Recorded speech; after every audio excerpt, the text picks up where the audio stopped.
Hello प्यारे बच्चों, मैं हूं doctor Shailaja, economics department RGPG college से। आज मैं आपको एनवायरमेंटल इकोनॉमिक्स का एक important topic green house effect या फिर हरित गृह प्रभाव पढ़ाने वाली हूं। अब ये बच्चों, ग्रीन हाउस क्या होता है? ये एक ऐसा हाउस होता है जो पौधों को गर्माहट देने के लिए बनाया जाता है। जहाँ पे ज़्यादा ठंड पड़ती है ना, जिन प्रदेशों में ज़्यादा ठंड पड़ती है वहाँ पर क्या करते हैं, पौधों को बहुत अच्छे से फलने फूलने देने के लिए उनका एक ऐसा घर बना देते हैं ट्रांसपेरेंट शीट का। ये ट्रांसपेरेंट शीट जनरली ग्लास की होती है, लेकिन ट्रांसपेरेंट ये प्लास्टिक की भी हो सकती है। तो इससे क्या होता है, जो सूरज निकलता है जब, तो सूरज की किरणें अंदर आती हैं तो उसकी जो हीट होती है वो अंदर ट्रैप हो जाती है। अंदर ट्रैप होने से वो पौधों के लिए कंबल का काम करती है, यानी कि पौधों को गर्माहट मिलती है। तो सूरज की किरणें आई, अंदर गर्माहट ट्रैप हो गई और पौधों को गर्माहट मिलने से पौधे अच्छे तरीके से फलते फूलते हैं। ये गर्माहट लंबे समय तक बनी रहती है। आप कुछ इसके अलावा और इमेजेस देख सकते हैं। ये देखिए, ये एक बड़े लेवल का ग्रीन हाउस है जिसमें व्यावसायिक तौर पर खेती करने के लिए फसलों को उगाया जाता है। ये देखिए, ट्रांसपेरेंट शीट है, ग्लास की बनाई गई है या प्लास्टिक की बनाई गई है, इससे फसलें बहुत अच्छी उगती हैं।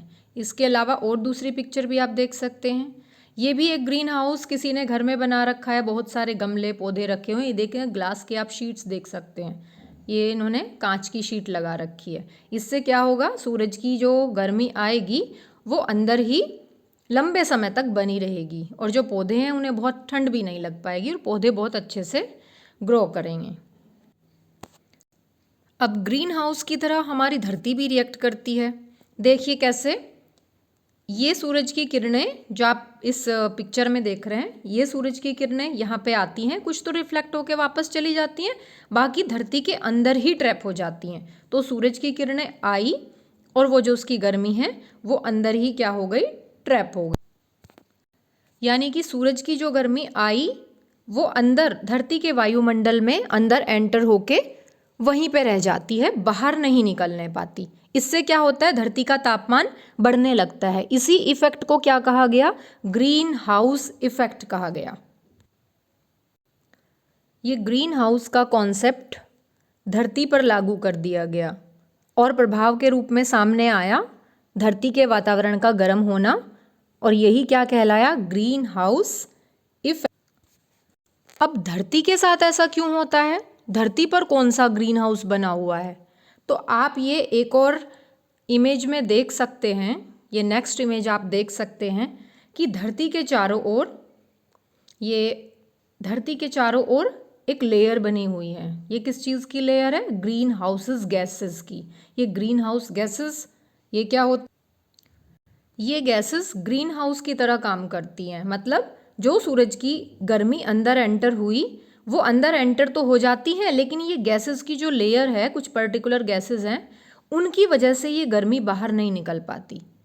यानी कि वो जो ग्रीन हाउस वाला कॉन्सेप्ट है वो यहाँ पे लागू हो रहा है। देखो बच्चों, अंदर हीट अंदर एंटर हुई, लेकिन इन गैसेस की लेयर की वजह से वो हीट बाहर नहीं निकल पाती, यानी कि धरती गर्म होने लगती है। और वो कौन कौन सी गैसेस हैं आप यहाँ पे देख सकते हैं, इसमें भी देख सकते हैं। ये देखिए, ये है कार्बन डाइऑक्साइड, ये है मीथेन, ये है क्लोरोफ्लोरोकार्बन, ये ओजोन है, ये नाइट्रस ऑक्साइड है, और भी ऐसे कई सारे हैं। तो हम कईयों को लिस्टेड कर सकते हैं। यहाँ पर हम देख सकते हैं, अगर हम उनके नाम लिखना चाहें यहाँ पे, तो देखो, एक तो हो गई कार्बन डाइऑक्साइड, ठीक है। तो कार्बन डाइऑक्साइड एक कौन सी हो गई, मीथेन हो गई, ये CH4 जिसको कहते हैं, ठीक है।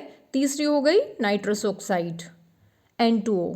एक हो गई क्लोरोफ्लोरोकार्बन, अगर यहाँ पे हम नाम लिखना चाहें आप नाम भी लिख सकते हैं।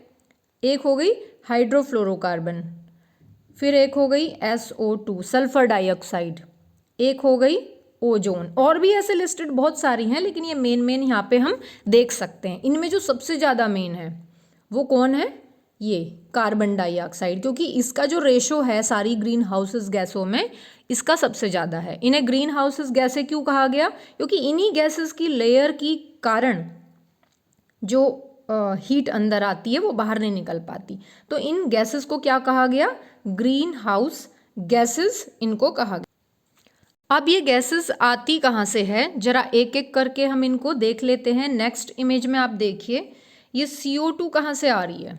CO2 देखो बच्चों, व्हीकल चलते हैं, ये फैक्ट्रीज़ हैं बहुत सारी, स्पेशली इलेक्ट्रिसिटी की। ये जो कोयला दहन करके, कोयले को जला करके जो बिजली बनाई जाती है, मेजॉरिटी इसी से बिजली बनाई जाती है, तो उसकी वजह से क्या निकलती है, CO2 निकलती है। ह्यूमन बीइंग है, एनिमल्स है, वो सांस लेते हैं, उससे भी CO2 निकलती है। उसके अलावा नेक्स्ट अगर हम उसकी बात करें गैस की, वो है मीथेन गैस।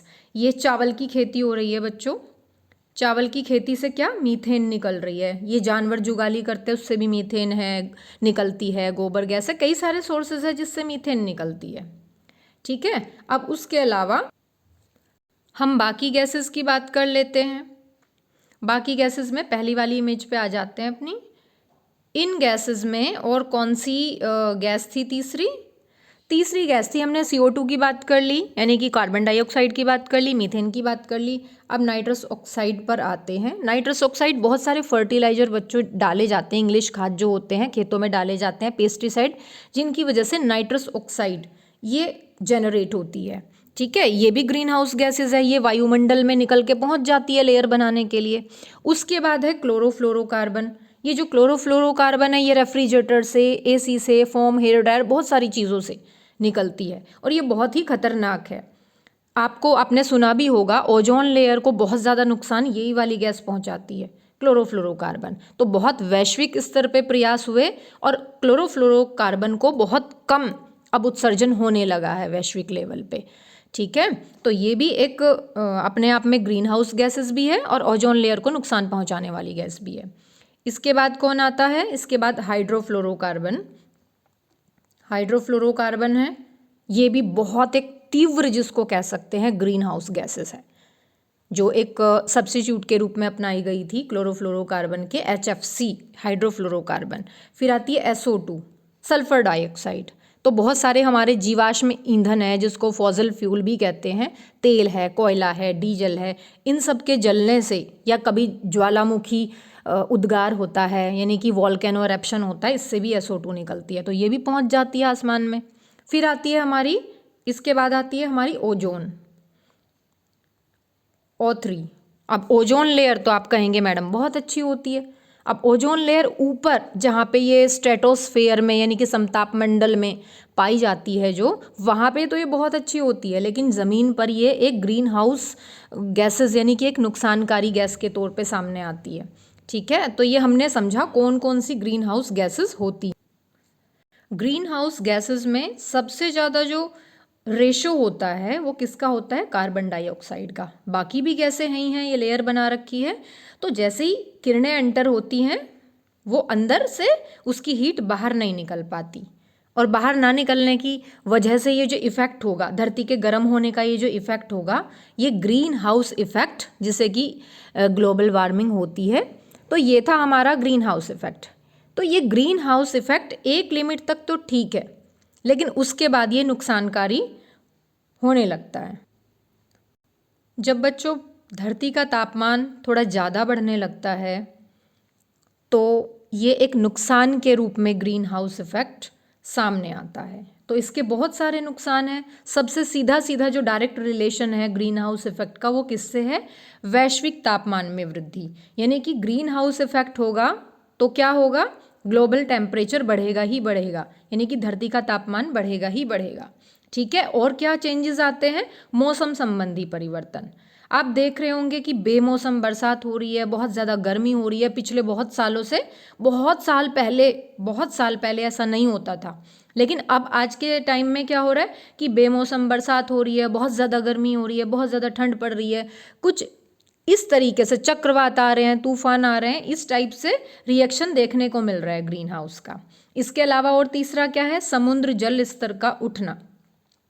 जब बहुत ज़्यादा हीट बढ़ने लगती है, यानी कि धरती का तापमान गर्म होने लगता है ग्रीन हाउस की वजह से, तो उससे क्या होता है, ग्लेशियर पिघलने लगते हैं। आप ग्लेशियर की एक ये इमेज देख सकते हैं कि बहुत सारे ग्लेशियर पिघल के क्या बन गए, ये क्या बन गया, ये पानी बन गया।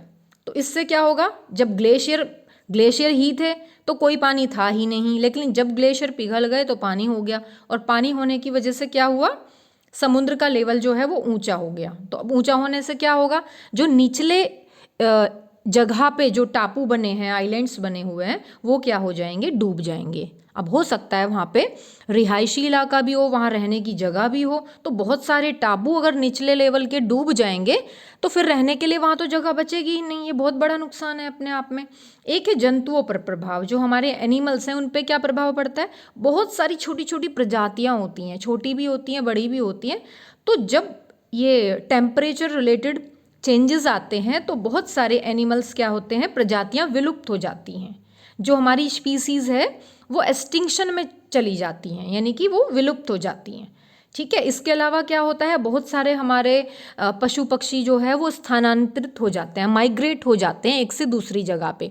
तो जो उनका मूल निवास था वो क्या हुआ, वो खाली हो जाता है। उसकी जो एक नेचुरलिटी थी, उसकी जो ग्लोरी थी, उसकी जो सुंदरता थी, वो ख़त्म हो जाती है उस जगह की। तो जंतुओं पर भी बहुत सारा प्रभाव पड़ता है इस चीज़ का। बच्चों लिस्ट बहुत लंबी है इसकी, इतने सारे नुकसान हैं, मैंने तो सिर्फ 4 को ही शामिल किया है, लेकिन इसके बहुत सारे नुकसान हैं। तो इसके अलावा हम क्या कुछ ऐसा कर सकते हैं जिससे ये ग्रीन हाउस की जो ये गैसेस हैं, ये एमिशन इनका, यानी कि इनका उत्सर्जन ही कम हो। तो ऐसा क्या करा जा सकता है, तो इसके बहुत सारे उपाय हैं। उपाय भी बहुत सारे हैं, लेकिन मैंने कुछ को ही शामिल किया है बस। तो उपाय में जैसे एक ये उपाय है, वृक्ष लगाना और जंगलों की कटाई करना। अगर आप बहुत सारे पेड़ पौधे लगाएंगे और बहुत सारे मतलब जंगलों को कटाई से बचाएंगे, तो उससे क्या होगा, ये जो पेड़ पौधे हैं हमारे CO2 को एब्जॉर्ब कर लेते हैं। तो ग्रीन हाउस में बहुत बड़ा हिस्सा तो CO2 का ही है, वही अगर एब्जॉर्ब हो जाएगी तो वो वायुमंडल में तो जा नहीं पाएगी, उसे तो पौधे ही खींच लेंगे। तो इससे क्या होता है पेड़ लगाने से, कि ये जो ग्रीन हाउस गैसेस है ये ज़्यादा जनरेट नहीं हो पाती और हमारी जो धरती पर लेयर जमा हो रही हैं उसमें कमी हो जाती है। तो ग्रीन हाउस इफेक्ट भी फिर कमी होगा। दूसरा उपाय क्या है, कम प्रदूषणकारी ईंधन पर आधारित वाहनों का इस्तेमाल। कम प्रदूषणकारी जो व्हीकल हैं उनमें क्या हो सकता है, इलेक्ट्रिसिटी बेस्ड, आपने बस भी देखी होगी, आपने मिनी मेट्रो देखी होगी जो ई रिक्शा चलती रहती हैं। और कितना अच्छा हो सोलर पैनल बेस्ड भी इन फ्यूचर में गाड़ियां आ जाएं। तो अगर इस तरह की गाड़ियों की भरमार होगी तो ये जो ग्रीन हाउस गैसेस हानिकारक निकलती हैं ना व्हीकल से, उसके नुकसान से बच। बिजली बनाने के लिए आपको पता होगा कि कोयले का भरपूर इस्तेमाल किया जाता है, बहुत सारी बिजली इस कोयले से बनती है। तो कितना अच्छा हो बिजली बनाने के लिए अगर हमारी सोलर एनर्जी काम आए, यानी कि सूरज की जो गर्मी है सूरज से बिजली बने सोलर पैनल से। और दूसरा विंड एनर्जी, यानी कि ये जो पंचक्की लगाई जाती हैं, ये जो हवा में घूमती रहती हैं, साउथ एरिया में आपने देखा होगा अक्सर। तो विंड एनर्जी का और ये सोलर एनर्जी का यूज़ करके अगर बिजली बनाई जाए तो ये जो कोयले से बनाने वाली बिजली है इसका इस्तेमाल कम हो जाएगा। और कोयला जलने से तो बहुत सारी ग्रीन हाउस गैस निकलती है। तो इनका विंड एनर्जी और सोलर एनर्जी का इस्तेमाल करके हम ग्रीन हाउस गैसेस के उत्सर्जन को कम कर सकते हैं। तो ग्रीन हाउस इफेक्ट फिर होगा ही नहीं। नेक्स्ट आता है आपका जैविक खाद का इस्तेमाल। तो जैविक खाद का इस्तेमाल क्या होता है बच्चों, जो ये इंग्लिश खाद डाली जाती है ना खेतों में, इससे बहुत नुकसान होता है, बहुत ग्रीन हाउस गैसेस इससे जनरेट होती है। तो इसका सब्स्टिट्यूट क्या है, फिर क्या इस्तेमाल किया जाए, गोबर से बनी हुई खाद इस्तेमाल की जाए या फिर केंचुए से बनी खाद। केंचुए से बनी खाद ये वर्मी कंपोस्ट खाद जिसको नाम फेमस है बहुत ज़्यादा। तो गोबर से बनी खाद और केंचुए से बनी खाद जो होती है, और भी ऑर्गेनिक तरीके हो सकते हैं, वो खाद का इस्तेमाल करके हम क्या कर सकते हैं, ग्रीन हाउस प्रभाव को कम कर सकते हैं। तो ये था बच्चों आपका topic green house effect. And thank you for watching this video. पेड़ लगाओ, धरती बचाओ। जय हिंद, जय भारत।